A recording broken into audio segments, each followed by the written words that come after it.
અને હવે આજનું એજન્ડામાં આપને બતાવવું છે એક કાળું સત્ય, વાત મોતના પડછાયાની। હીરા ઉદ્યોગ પર મંદીના કાળા વાદળો ઘેરાતા રત્ન કલાકારો આર્થિક સંકળામણમાં આપઘાત તરફ વળ્યા છે। રત્ન કલાકારોના આપઘાતનો આંકડો દિવસે ને દિવસે વધી રહ્યો છે, ત્યારે રત્ન કલાકારોને મોતના મુખમાંથી બહાર કાઢવા ડાયમંડ વર્કર યુનિયન દ્વારા હેલ્પલાઇન શરૂ કરવામાં આવી છે। એક સૂત્ર અપાયું છે, હે રત્ન કલાકારો, આપઘાત ન કરો, અમને એક ફોન કરો। મંદીના મારથી હીરા ઉદ્યોગ બેહાલ, રત્ન કલાકારોના વધ્યા આપઘાત। ડાયમંડ વર્કર યુનિયનની પહેલ, આપઘાત ન કરો, અમને એક કોલ કરો। હીરા ઉદ્યોગમાં આવેલી મંદીના કારણે હુનરમંદોના હાથમાં કોઈ કામ નથી રહ્યું। પથ્થરને ઘસીને પારસમણી બનાવતા હાથ ખાલી પડ્યા છે। એક બાજુ મોંઘવારી કૂદકે ને ભૂસકે વધી રહી છે અને બીજી બાજુ રત્ન કલાકારોના પગાર વધવાના બદલે ઘટી રહ્યા છે અને બેરોજગારીનો કાળો પડછાયો એમને મોત તરફ દોરી જઈ રહ્યો છે। સુરતમાં ડાયમંડ વર્કર યુનિયન કહી રહ્યું છે, આ મંદીના દોરમાં 16 મહિનામાં 62 રત્ન કલાકારોએ આપઘાત કર્યા છે। રત્ન કલાકારોને મોતના મુખમાંથી બહાર કાઢવા, આપઘાતથી બચાવવા સુરત ડાયમંડ વર્કર યુનિયન દ્વારા એક હેલ્પલાઇન શરૂ કરવામાં આવી છે, જેની ટેગલાઇન છે, હે રત્ન કલાકાર, આપઘાત ન કરો, અમને એક ફોન કરો। ડાયમંડ વર્કર યુનિયનનો આરોપ છે કે રત્ન કલાકારને લઈ સરકાર સહેજ પણ ગંભીર નથી। મોતને ભેટી રહેલા રત્ન કલાકારોને આ મુસીબતમાંથી બહાર કાઢવા આર્થિક પેકેજની જાહેરાત થવી જોઈએ, પણ બીજી બાજુ સુરતના ડાયમંડ બુર્સના ચેરમેન અને ઉપપ્રમુખે હીરા ઉદ્યોગની મંદીની વાતને નકારી કાઢી છે। 12 જુલાઈના રોજ ડાયમંડ બુર્સમાં 50 ઓફિસનો પ્રારંભ થયો એ સમયે તેમણે નિવેદન આપ્યું હતું કે રત્ન કલાકારોના આપઘાત પાછળ બીજા પણ કેટલાક કારણ હોઈ શકે છે।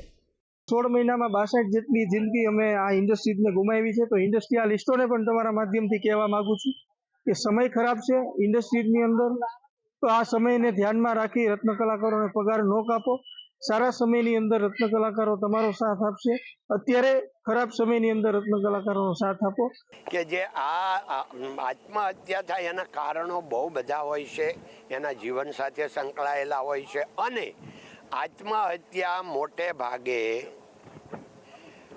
કોણ કરે છે તો થોડાક મધ્યમ વર્ગ અને પૈસાવાળા ગરીબ લોકો બહુ કાંઈ આત્મહત્યા કરતા નથી, એટલે આત્મહત્યા એ માનસિક રોગનું પણ એક કારણ છે। ધન્યવાદ। બીજી બાજુ રત્ન કલાકારો ખુદ કહી રહ્યા છે કે હાલ હીરા ઉદ્યોગમાં મંદીનો માહોલ છે, રત્ન કલાકારોની હાલત કફોડી બની છે। વાત એકદમ ખોટી છે, કારણ કે જે માલિકો છે ને એને એ નથી ખબર, એ ગ્રાઉન્ડ લેવલ ઉપર આવે ને, ગ્રાઉન્ડ લેવલ ઉપર ત્યારે એને ખબર પડે, રત્ન કલાકારોને પૂછે ને એની પરિસ્થિતિ જાણે ને ત્યારે ખબર પડે મંદી છે કે નથી। બાકી મંદી તો અત્યારે 2 વર્ષથી, મને મારા અંદાજ છે 2 વર્ષથી કન્ટિન્યુ મંદી ચાલુ છે। કારીગરોની હાલત બહુ જ ખરાબ છે। જે કારીગરો 12 કલાક જે કામ કરતા હતા એ અત્યારે 5 6 કલાક જ કામ મળે છે। બસ એક વસ્તુ કે મંદી છે હીરા નથી, મંદી છે હીરા નથી, બીજું કંઈ કહેતા નથી। અને કામના કલાકો ઘટાડી નાખે અને શનિ રવિ સોમ રજા આપે છે। તકલીફમાં તો અત્યારે પહેલાં હું તો ઘણા વર્ષોથી આ હીરા સાથે સંકળાયેલો છું, પણ આવો સમય મેં ક્યારેય જોયો નથી। અત્યારે બહુ ખરાબ સમય છે અને પહેલાં જે 2008ની મંદી હતી તો એ મંદીમાં એટલી બધો અમારે સામનો નથી કરવો પડ્યો। એટલા દિવસથી અમે અત્યારે કોઈ કામ મળે તો 2-3 કલાકનું મળે દિવસમાં, પછી ચાલ્યું જવાનું ઘરે અને બીજે દિવસે આવો તો બેસવાનું, પાછું કોઈ આવ્યું હોય કામ તો આપે આપણને સેટ, તો પછી ચાલ્યું જવાનું। એટલે એવી રીતે તો સાંજે મૂળ 500-600નું કામ થાય તો 500-600માં શું થાય, એમાં મહિનામાં 3-5-6 રજા આવે। સુરતના ડાયમંડ વર્કર યુનિયન દ્વારા આપઘાત અટકાવવા અભિયાન શરૂ કરવામાં આવ્યું છે, સાથે જ જુદા જુદા સંગઠનો દ્વારા મદદ પણ કરવામાં આવી રહી છે। આપઘાત એ કોઈ સમસ્યાનું સમાધાન નથી, ત્યારે રત્ન કલાકારોને અપીલ છે કે આવું કોઈ પગલું ન ભરશો। ખરાબ સમય જે રીતે આવ્યો છે એ રીતે જતો પણ રહેશે, બસ થોડી ધીરજ, થોડો સંયમ રાખી લો। બ્યુરો રિપોર્ટ, સંદેશ ન્યૂઝ।